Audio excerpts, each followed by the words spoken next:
మళ్ళీ ఏమో మా అర్థం కాదు. అదేవిధంగా ఎవరన్నా అసభ్యంగా పోస్టులు పెడితే వాళ్ళని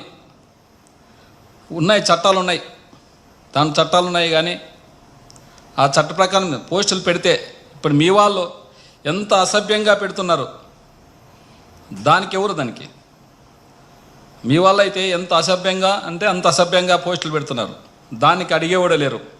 మా వాళ్ళు మీ ప్రభుత్వాన్ని తప్పులు చేసిన దాన్ని ఎత్తు చూపిస్తుంటే ఈరోజు సోషల్ మీడియా మీద ఎంత అసలు ఇంత దుర్మార్గమైన పాలన ఎక్కడన్నా ఉందామని చూస్తున్నాం.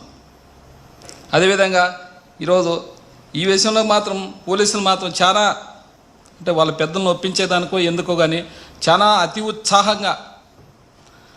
ఉత్సాహం అంటే అట్లా కాదు, చాలా అత్యుత్సాహంగా చేస్తున్నారు.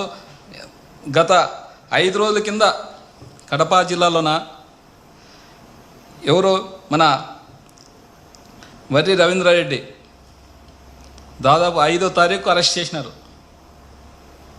దానికి ఏదైనా కానీ చట్టాలు ఉండేదేమి 24 గంటల్లో కేసు ఏమైనా తప్పు చేసింటే కోర్టులో రిమాండ్కి పంపేలా.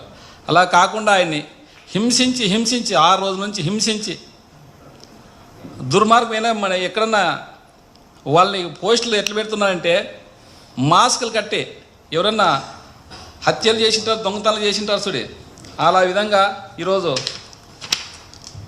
ఇలా మాస్కులు వేసి ఒక డిఐజీ గారే మీడియాకు ముందుకు వచ్చి పోలీసు ఇంత దారుణంగా చేస్తున్నట్టు ఇంతకన్నా దుర్మార్గమైన పాలన ఎక్కడుందా అని అడుగుతున్నా మిమ్మల్ని. ఎందుకంటే మీరు వచ్చి 5 నెలలు అయిపోయింది, పరిపాలన అయిపోయింది. ఆ పరిపాలన మీరు చెప్పినవి చేయలేని విధంగా సోషల్ మీడియా యాక్టివ్ ఉంది. దానికోసం మీరు చేయండి. మీరు చెప్పినవి సంక్షేమ పథకాలు ఏమున్నావో అవన్నీ చేయలేదానికే మన సోషల్ మీడియాలో అదేవిధంగా చాలామంది ఎంత దుర్మార్గమైన పరిపాలన చేస్తున్నారు.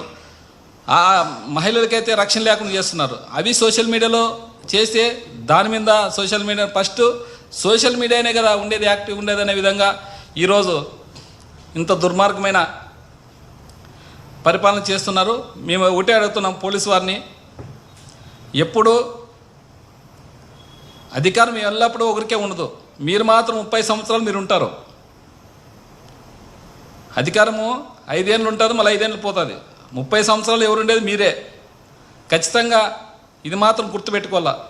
అప్పుడు మీరే చేస్తారు, ఇప్పుడు మీరే చేస్తారు.